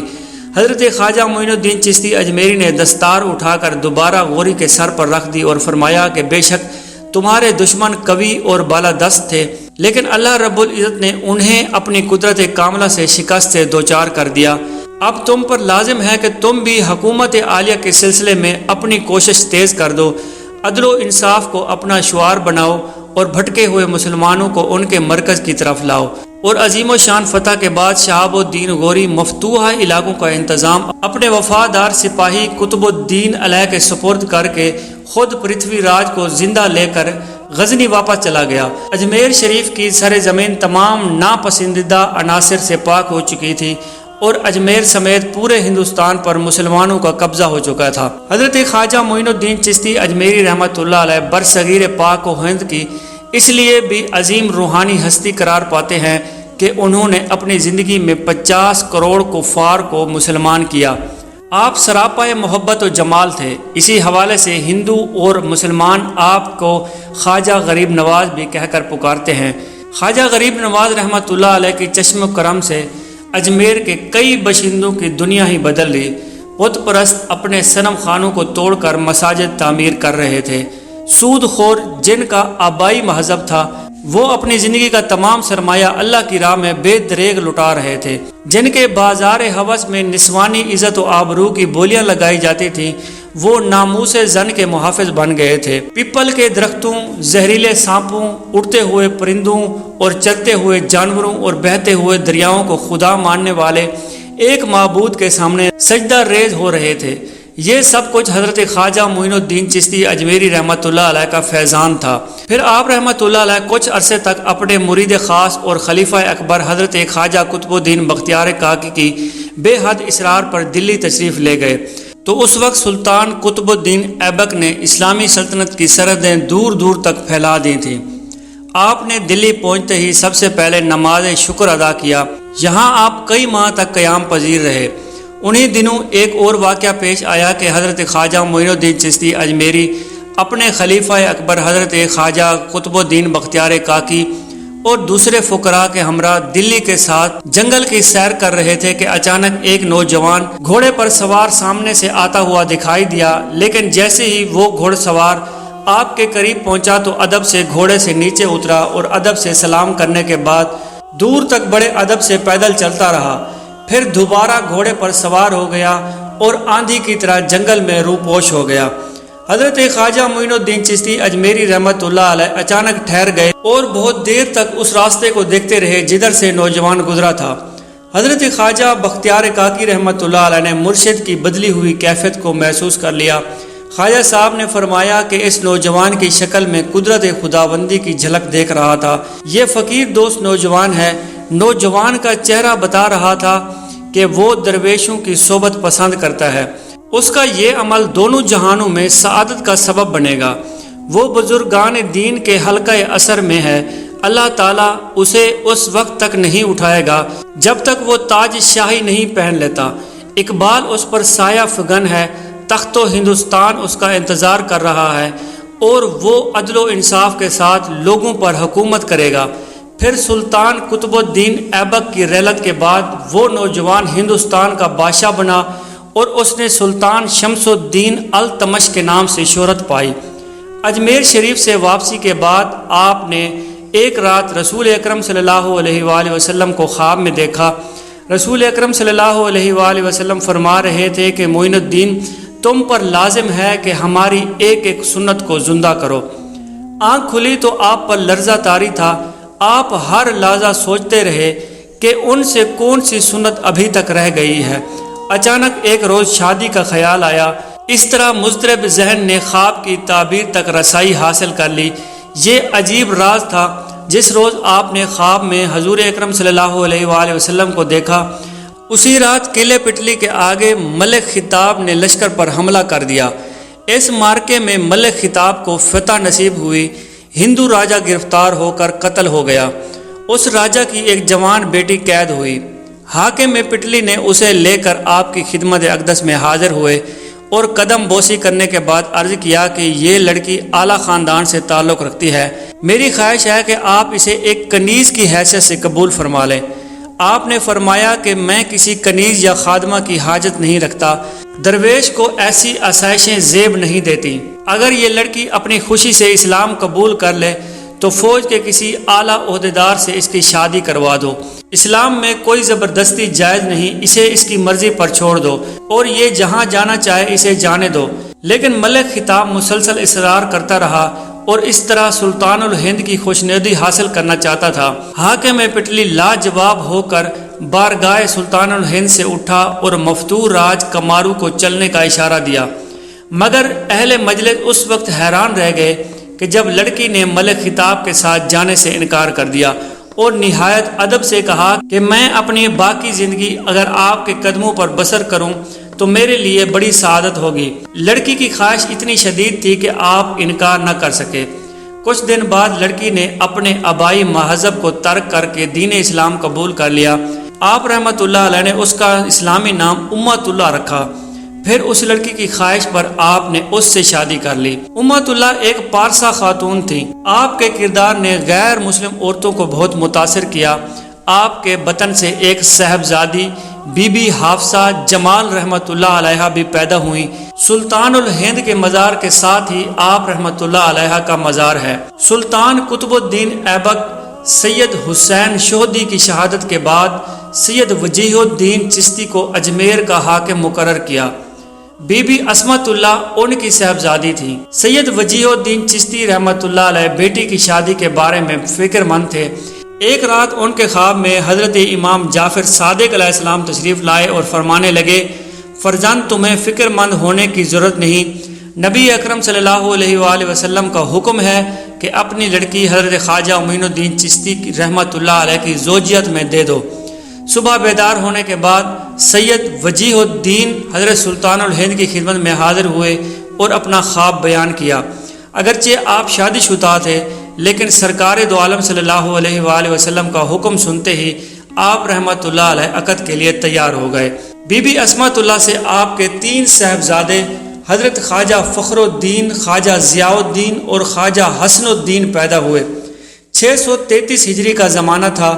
اس وقت حضرت خواجہ معین الدین چشتی اجمیری رحمۃ اللہ علیہ کی عمر 96 سال تھی۔ طویل عبادت اور ریاضت اور مسلسل نفس کشی نے آپ کو حد سے زیادہ لاغر کر دیا تھا۔ دہلی میں حضرت خواجہ قطب الدین بختیار کاکی رحمۃ اللہ علیہ کے گرد ان کے مخالفین نے ان کے خلاف سازش کا حصار کھینچ دیا تھا۔ سلطان الہند کا خلیفہ اکبر اپنی زندگی کے نازک ترین موڑ پر تنہا کھڑا تھا۔ حضرت خواجہ معین الدین چشتی اجمیری رحمۃ اللہ علیہ نے ایک رات خواب میں حضرت خواجہ قطب الدین بختیار کاکی کو دیکھا تو وہ بہت زیادہ پریشان نظر آئے۔ مرشد نے پریشانی کی وجہ پوچھی تو عرض کرنے لگے کہ اس وقت آپ کا خادم سخت اذیت میں مبتلا ہے، اس پر ایک ایسی تہمت لگائی گئی ہے کہ جسے سننے کے بعد اہل شہر حیران رہ گئے ہیں۔ اپنی صفائی میں تمام دلائل پیش کر چکا ہوں لیکن دشمنوں نے دولت کے ذریعے انسان کا دل اور ضمیر، دماغ، یہاں تک کہ ایمان بھی خرید لیا ہے۔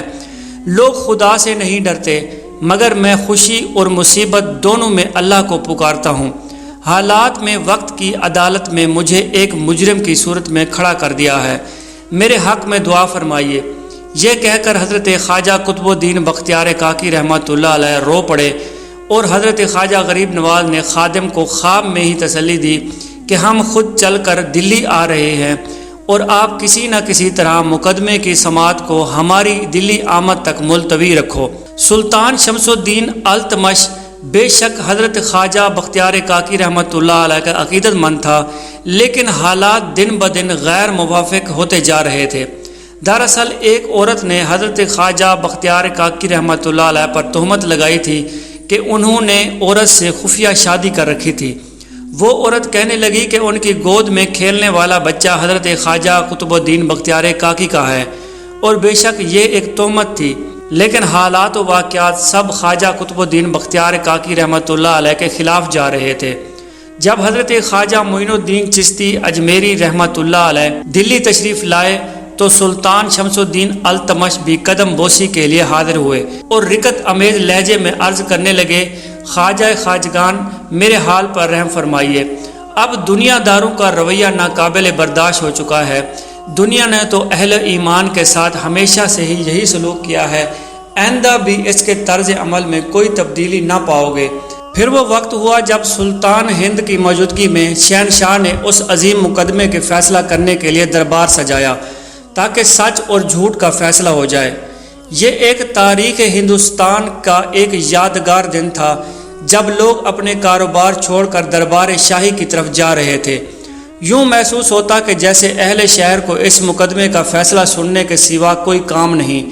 مسلمان تو مسلمان، ہندو بھی بڑی تعداد میں گلی کے باہر موجود تھے۔ پتھر پجاری دل میں بہت خوش تھے کہ جن نیک سیرت مسلمانوں نے ان سے تاج و تخت چھینا تھا، آج اسی قوم کا روحانی پیشوا ایک ملزم کی حیثیت سے عدالت میں پیش ہونے والا ہے۔ دراصل ہندو میدان جنگ میں شکست کھانے کے بعد ہر مقام پر مسلمانوں کو رسوا دیکھنا چاہتے تھے۔ خود مسلمانوں کا ایک حاسد گروہ حضرت خواجہ قطب الدین بختیار کاکی رحمۃ اللہ علیہ کی بدنامی پر بہت خوش نظر آ رہا تھا، جبکہ آپ کے عقیدت مند نہایت ہی اداس تھے۔ چونکہ عام انسانوں کا دربار میں داخلہ ممنوع تھا، اس لیے بہت بڑا ہجوم قلعے کے باہر فیصلہ سننے کا منتظر تھا۔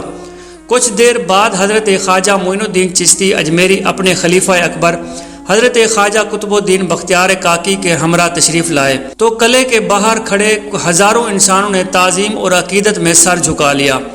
سلطان التمش حضرت خواجہ معین الدین چشتی اجمیری کو شاہی اعزاز و احترام کے ساتھ لانا چاہتے تھے، مگر آپ نے اس کے لیے انکار کر دیا کہ اس طرح سلطان کی جانبداری کا اظہار ہوگا اور عدالت کا وقار مجروح ہوگا۔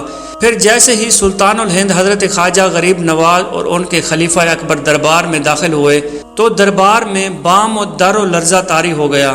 سلطان التمش نشست پر کھڑا ہو گیا اور تمام عمراء نے بھی بادشاہ کی تلقین کی، یہاں تک کہ قاضی عدالت کو بھی اپنے فرمان روا کی تعظیم کے لیے اٹھنا پڑا۔ پھر خواجہ غریب نواز نے قاضی سے مخاطب ہوتے ہوئے فرمایا کہ کیا مدعی عورت اور اس کا بچہ حاضر ہے؟ قاضی نے جواب دیا کہ ہاں، ماں بیٹا دونوں عدالت میں موجود ہیں۔ چند لمحوں میں وہ عورت اس طرح دربار سلطانی میں حاضر ہوئی کہ سر سے پاؤں تک چادر میں لپٹی ہوئی تھی اور اس کی گود میں 2 ماہ کا شیر خوار بچہ تھا۔ عورت آہستہ آہستہ چلتی ہوئی قاضی صاحب کے سامنے آ کر ٹھہر گئی۔ دربار میں موجود ہر شخص ساکت تھا۔ خواجہ غریب نواز آگے بڑھے اور انتہائی نرم لہجے میں عورت سے مخاطب ہوئے، خاتون یہ کیسی قیامت ہے، تم جیسے خاندان کی عورت کو بھرے دربار میں اپنا حق طلب کرنے کے لیے آنا پڑا۔ عورت نے حضرت خواجہ قطب کی طرف اشارہ کر کے کہا کہ میں خود اپنا گھر چھوڑ کر نہیں آئی، میری رسوائی کا سبب ان سے پوچھیے۔ خواجہ صاحب نے پوچھا کہ معزز خاتون، تم اس شخص کو جانتی ہو؟ عورت روتے ہوئے کہنے لگی کہ دنیا میں مجھ سے زیادہ اس کے متعلق اور کون جان سکتا ہے، یہ میرے غیر شریک شوہر ہیں، انہوں نے مجھے شادی کا وعدہ کیا تھا مگر بعد میں نظریں پھیر لیں اور اپنے وعدے کو فراموش کر دیا۔ اب میں ایک بے سہارا عورت اپنے جسم پر تہمتوں کا داغ سجائے در بدر بھٹک رہی ہوں۔ عورت نے بڑے دردناک لہجے میں کہا۔ یہ سن کر حضرت خواجہ معین الدین چشتی اجمیری کا رنگ متغیر ہو گیا اور آپ کو قطعاً یہ امید نہ تھی کہ عورت اس بے باغی سے حضرت خواجہ قطب الدین بختیاری کے آگے الزام تراشی کرے گی۔ وہ شخص جو کم سنی کے عالم میں اپنا گھر بار چھوڑ کر بندگان خدا کو ہدایت دینے کے لیے نکلا تھا، جسے میں نے اپنے بچے کی طرح پرورش کی، جس کے کردار کی بلندی اور پاکیزگی کو سارا عالم جانتا ہے، وہ اتنا عہد شکنی اور سیاہ کار بھی ہو سکتا ہے۔ انتہائی برداشت کے باوجود سلطان الہند کی آواز سے رکت جھلکنے لگی اور کہا، تم اللہ سے نہیں ڈرتی؟ حضرت خواجہ معین الدین چشتی نے بڑے جذباتی انداز میں عورت کو مخاطب کرتے ہوئے فرمایا، اگر کوئی بھٹکا ہوا مسافر منزل کی طرف لوٹ آئے تو اسے بھٹکا ہوا نہیں کہتے، اب بھی وقت ہے، تم رجوع کر لو، کوئی گناہ ایسا نہیں کہ اللہ تعالیٰ جسے معاف نہ کر دے۔ عورت غمزدہ لہجے میں کہنے لگی کہ میں نے کوئی گناہ نہیں کیا اور کس بات سے توبہ کروں۔ خواجہ صاحب نے کہا کہ تمہیں خدا کا خوف نہیں آتا جو دوسروں کی زندگیوں سے کھیلتی ہو؟ اہل دربار گواہ رہنا، حجت پوری ہو چکی ہے۔ ان کے الفاظ سے جلال روحانی کا اظہار ہو رہا تھا۔ میں نے تجھے دوزخ کی دہکتی ہوئی آگ سے بچانا چاہا جسے تیری بیمار آنکھیں نہیں دیکھ سکتی، مگر انسان کی کیا طاقت ہے کہ وہ کسی کو عذاب آسمانی سے محفوظ رکھے جب تک اللہ تعالیٰ نہ چاہے۔ حضرت خواجہ غریب نواز رحمۃ اللہ علیہ اس عورت سے مخاطب تھے جو بہت دیر سے اپنے آپ کو مظلوم ثابت کر رہی تھی۔ تو نے اپنے نفس پر بہت ظلم کیا اور کاش تجھے کوئی بتاتا کہ کسی مظلوم انسان پر تہمت درازی کرنا کتنا بڑا گناہ ہے۔ اور اسی اسرا میں قاضی نے درمیان میں مداخلت کرتے ہوئے کہا کہ دنیا میں کسی بھی انسان سے گناہ سرزد ہو سکتا ہے، عورت کے بیانات کو اس لیے جھٹلایا نہیں جا سکتا کہ ملزم خانقاہ میں بیٹھنے والا ایک بڑا خطہ پوش ہے۔ قاضی محترم، آپ کا یہ کہنا درست ہے کہ گناہ کسی بھی انسان سے سرزد ہو سکتا ہے اور خانقاہ میں بیٹھنے والے لوگ بھی مجرم ہو سکتے ہیں، مگر کیا یہ شخص آپ کی نظر میں گناہ گار ہے؟ قاضی چند لمحوں کے لیے حیران رہ گیا، پھر بولا کہ اس مقدمے کا تعلق میری ذات سے نہیں۔ اگر میں حضرت خواجہ قطب الدین بختیار کاکی کو بے گناہ بھی سمجھ لوں تو اس سے کیا فرق پڑے گا؟ کرسی عدالت پر بیٹھنے والا ملزم سے ثبوت طلب کرتا ہے، حضرت خواجہ قطب الدین بختیار کاکی اپنی بے گناہی کا ثبوت پیش کریں اور باعزت اپنی خانقاہ کی طرف لوٹ جائیں۔ قاضی عدالت نہایت معقول لہجے میں گفتگو کر رہے تھے۔ در حقیقت قاضی بھی حضرت خواجہ قطب کی عوامی مقبولیت اور روحانیت کے بلند درجات سے حسد رکھتا تھا۔ بغض و کناعت کی آگ نے قاضی صاحب کو یہاں تک جلا دیا کہ اس کے دل و دماغ سیاہ ہو کر رہ گئے تھے، اور اسی عداوت کے باعث حضرت قطب کو سر دربار رسوا کرنا چاہتا تھا۔ خواجہ غریب نواز نے قاضی سے مخاطب ہوتے ہوئے پوچھا کہ اللہ کی راہ میں حضرت خواجہ قطب الدین کا یہ طویل سفر اس کی بے گناہی کے لیے کافی نہیں کہ عدالت کی نگاہوں میں اس کی کوئی اہمیت نہیں ہے؟ ایک شخص دن کو روزہ رکھتا ہے اور رات کو مسلسل جاگ کر عبادت کرتا ہے۔ قاضی نے بے مروتی سے جواب دیا کہ حضرت قطب الدین بختیار کاکی رحمۃ اللہ علیہ کی عبادت اور ریاضت محض خدا کے لیے ہے، وہ اپنے اس فعل کے لیے اللہ کے سامنے جواب دہ ہے۔ ہم اس سلسلے میں اس سے کوئی باز کورس نہیں کر سکتے۔ عدالت میں ایک عورت نے اپنے حق تلفی کا دعویٰ دائر کیا ہے، ہم اس دعوے کی روشنی میں حضرت قطب الدین کو ان کی بے گناہی کا ثبوت مانگتے ہیں۔ اس ضمن میں یہ دلیل قبول نہیں کہ ایک شخص کتنا متقی اور پرہیزگار ہے۔ خواجہ معین الدین چشتی اجمیری رحمۃ اللہ علیہ نے قاضی سے پوچھا کہ پھر کس طرح بے گناہی پیش کی جائے؟ قطب الدین بارہ اس بات کا اقرار کر چکا ہے کہ مدعی عورت کا ان سے کوئی تعلق نہیں ہے۔ عدالت اس اعلان کو کیوں کافی نہیں سمجھتی؟ اپنے بارے میں ملزم کی اپنی ہی گواہی قانونی اعتبار سے کوئی حیثیت نہیں رکھتی۔ عدالت کی نظر میں اس بات کی اہمیت ہے کہ ملزم کی بے گناہی پر غیر متعلقہ افراد کس طرح شہادت پیش کرتے ہیں۔ خواجہ صاحب نے قاضی کو مخاطب کرتے ہوئے کہا، اگر آپ کا معیار شہادت یہ ہے تو پھر پورا ہندوستان قطب کی معصومیت پر گواہی دے رہا ہے۔ بدقسمتی سے آپ ان کی آوازوں کو سننے کی کوشش نہیں کرتے۔ قاضی صاحب نے کہا کہ یہ تمام لوگ خواجہ قطب الدین کے عقیدت مند ہیں اور عقیدت انسان کو اندھا کر دیتی ہے۔ قاضی عدالت نے دوسرا اعتراض اٹھایا۔ خواجہ غریب نواز رحمۃ اللہ علیہ کہنے لگے کہ اگر آپ قطب الدین کی گواہی کو قبول نہیں کرتے تو عورت کی طرف سے 4 گواہ پیش کرو جو خانقاہ کے گوشے میں بیٹھنے والے فرقہ پوش کو غیر شرعی بیوی کو ثابت کر دیں۔ پھر عورت کے 4 گواہوں کو دربار سلطانی میں پیش کیا گیا تو حضرت خواجہ معین الدین چشتی رحمۃ اللہ علیہ گواہوں سے مخاطب ہوئے، تم یہ بات کس طرح کہتے ہو کہ مدعی عورت خود مدعین کی غیر شرعی بیوی ہے اور یہ بچہ ان کی غیر قانونی اولاد ہے؟ قاضی نے بھی یہی سوال دائر کیا، لیکن گواہ کچھ بھی نہ بولے اور بولنے سے قاصر تھے۔ یوں محسوس ہوتا تھا کہ اللہ تعالیٰ نے ان کی قوت گویائی سلب کر لی تھی۔ گواہوں کی خاموشی نے سب کو حیران کر دیا۔ پھر وہ عورت گواہوں سے مخاطب ہو کر چلائی، بولو میں مجبور ہوں، میری گواہی دو، لیکن گواہوں کے لبوں پر مہر خاموشی سبق ہو چکی تھی، وہ کوشش کے باوجود بھی کچھ نہ بول سکے۔ اس پر خواجہ معین الدین چشتی اجمیری نے فرمایا کہ یہ گواہ زر خرید غلام ہیں اور ان کی زبانوں نے ہمیشہ کے لیے ان کا ساتھ چھوڑ دیا ہے۔ سلطان شمس الدین نے نہایت ادب کے ساتھ حضرت خواجہ معین الدین چشتی سے پوچھا، یا سیدی، پھر یہ مسئلہ کس طرح حل ہوگا؟ جس ذات بے نیاز نے اپنے عاجز بندے کو اس ضعیفی کے عالم میں اجمیر سے دلی تک پہنچایا، وہی اس نازک مقام پر دستگیری فرمائے گا۔ پھر آپ فرمانے لگے کہ وہ 2 ماہ کا بچہ اہل دربار کو بتائے گا کہ اس کا باپ کون ہے۔ جیسے ہی آپ نے یہ بات کہی تو قاضی سمیت تمام لوگوں پر سختہ طاری ہو گیا۔ پھر قاضی کہنے لگا کہ یہ 2 ماہ کا بچہ کیسے بولے گا؟ خواجہ صاحب نے قاضی صاحب کو مخاطب کرتے ہوئے فرمایا، جس نے اس بچے کو پیدا کیا وہی ایک بندے کی خاطر اسے قوت گویائی عطا فرمائے گا۔ پھر خواجہ معین الدین چشتی اجمیری رحمۃ اللہ علیہ نے بچے کو مخاطب کرتے ہوئے پوچھا، اے بد نصیب روح، تیری ماں باپ نے تیری معصوم جان پر بڑا ظلم کیا ہے۔ کوئی نہیں جانتا کہ آنے والا وقت تمہیں کس نام سے یاد کرے گا۔ خواجہ غریب نواز شیر خوار بچے سے ایسے گفتگو کر رہے تھے جیسے کہ وہ آپ کی گفتگو کا مفہوم سمجھ رہا ہو۔ پھر سلطان الہند نے قاضی عدالت اور عدالت کی طرف دیکھا اور دونوں سخت پریشان دکھائی دے رہے تھے۔ پھر آسمان کی طرف دیکھا، خدایا تو اپنے بندوں کی گناہوں کی پردہ پوشی کرنے والا ہے۔ میں نے بہت کوشش کی کہ یہ اذیت ناک حقیقت دنیا پر زہر نہ ہو، مگر تو علیم ہے، کچھ ناپاک اندیشوں نے میرے اور تیرے کتب کی عافیت کا کوئی راستہ باقی نہیں چھوڑا۔ خداوند قدوس، یہ تیرا عاجز بندہ معین الدین تجھ سے رحم اور معافی کا طلبگار ہے۔ خواجہ غریب نواز نے یہ مختصر سی دعا مانگی، پھر بچے کے نزدیک ہو گئے۔ اہل دربار کی سانسیں رکی ہوئی تھیں۔ جو لوگ حضرت خواجہ معین الدین چشتی اجمیری کے روحانی مقام سے واقف تھے، ان کے دل کی دھڑکنیں مزید تیز ہو گئی تھیں اور وہ جانتے تھے کہ چند لمحوں میں کوئی عجیب و غریب واقعہ پیش ہونے والا ہے۔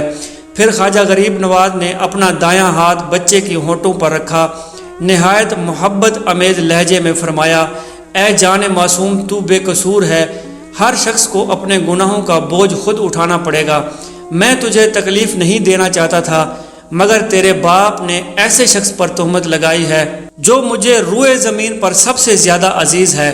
تجھے کیا پتا کہ میں کتنی راتوں سے بے خواب ہوں اور بے قرار ہوں، اور قاضی عدالت کے اہل دربار کی طرف دیکھ کر ان لوگوں کو اپنے باپ کا نام بتا دے جو قطب الدین کی رسوائی پر جشن مسرت منا رہے ہیں۔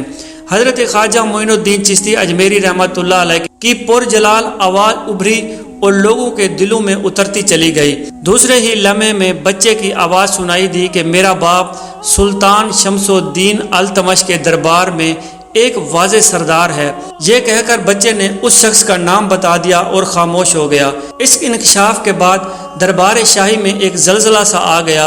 عورت پر اس قدر لرزہ طاری ہو گیا کہ وہ اپنے پاؤں پر کھڑی نہ رہ سکی اور وہ فرش پر گری اور بے ہوش ہو گئی۔ حضرت خواجہ قطب الدین بختیار کاکی جو بہت دیر سے سر جھکائے خاموش کھڑے تھے، اب آپ کی بے گناہی ثابت ہو گئی تھی تو وہ بے اختیار اپنے پیر و مرشد کے سینے سے لگ گئے اور اتنا روئے کہ ان کی ریش مبارک آنسوؤں سے تر ہو گئی۔ بڑا رکت آمیز سما تھا۔ دربار میں موجود تمام لوگ رو رہے تھے، یہاں تک کہ حضرت خواجہ معین الدین چشتی بھی آبدیدہ ہو گئے۔ پھر سلطان الہند خواجہ غریب نواز نے قطب الدین بختیار کاکی کو تسلی دیتے ہوئے فرمایا، فرزند، یہ آزمائش تو ہمیشہ سے اہل ایمان کا مقدر ہے۔ تم خوش نصیب ہو کہ وقت کی عدالت میں معصوم ٹھہرے، مگر اس جہان میں کئی ایسے لوگ بھی گزرے ہیں جو دنیا کی بخشی ہوئی تہمتوں کو کفن میں سجا کر زمانے سے رخصت ہو گئے ہیں، اور ان کے مقدمات کا فیصلہ میدان حشر میں ہوگا۔